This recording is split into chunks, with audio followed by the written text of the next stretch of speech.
السلام عليكم، مساكم الله بالخير. طبعا اليوم حديثنا عن مستشفى النصر، مسلخ النصر، أو بالأصح سمسرة النصر في محافظة إب. تدخل لها حاوي تخرج مقمط، تدخل لها تعبان بك لغزة ولا نعزة خرجوك مشلح، تدخل تبعد لوزتين بعدوا لك الأمغال، تدخل لو ملا بك شوكة ما تخرج إلا وقارج لك بها قمطة من حق قال لك هذا بك 2 حدايد دخلين. ليش هكذا؟ مستشفى النصر هذا من يوم أنا عمري تقريبا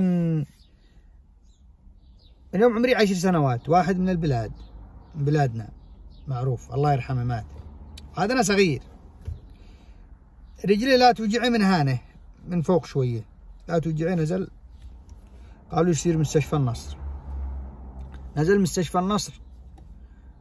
اليوم الأول ما جاش، اليوم الثاني وهم يتساءلوا وأنا جيت أسمعهم، عاد أنا صغير أسمعهم قالوا لا طرحوه بالثقالة، مو هذا الثقالة، قالوا الثقالة هذه يطرحوا 2 بلوك هانه ورجله بقعة، إنه مدري مو برجلي يوزنوها أو مدري.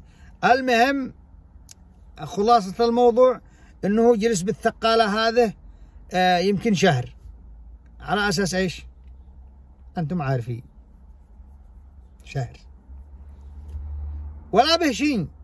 الرجال سار برجله، والله العظيم إن بعد الشهر أدوه بالعربية، الله يرحمه غيكوه مات.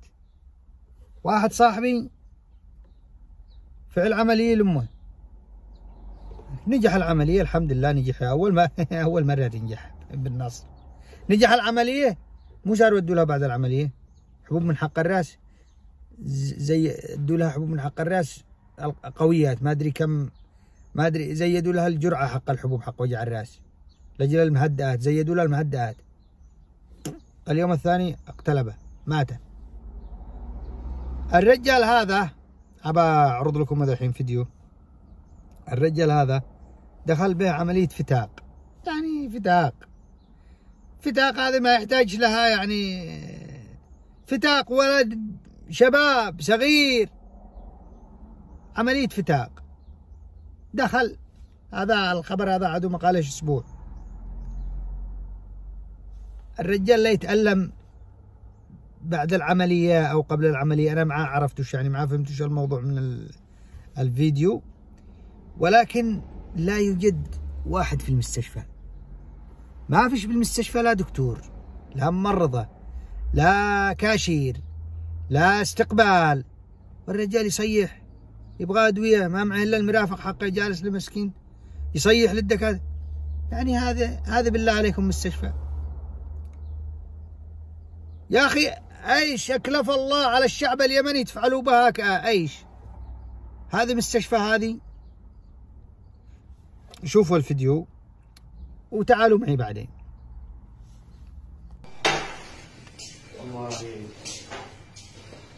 هذا نجي للدكتور سيفة، هذا دكتور سيفة، هذا الجرصة اللي يضربه،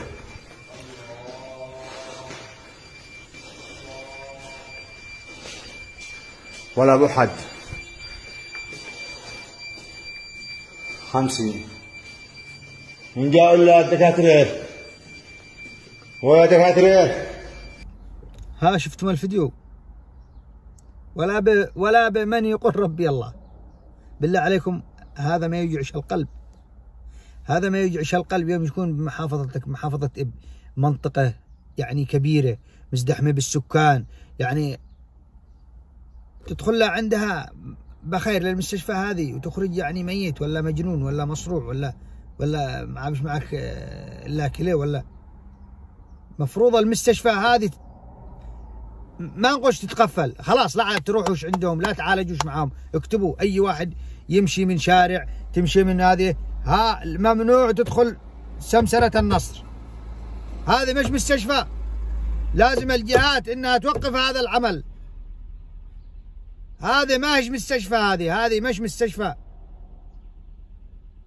كلنا لازم نكون يد واحدة ونوقف ضد الباطل والفساد، لأن الشعب اليمني شعب مغلوب على أمره، مسكين يدور الرخيص، لأنه لا راتب لا مدخول. يا أخي مسكين مغلوب على أمره مسكين، فأنتم تزيدوا تموتوه بالصميل، تموتوه بالقوة قبل ما يجي وقته. ما يصيرش هكذا.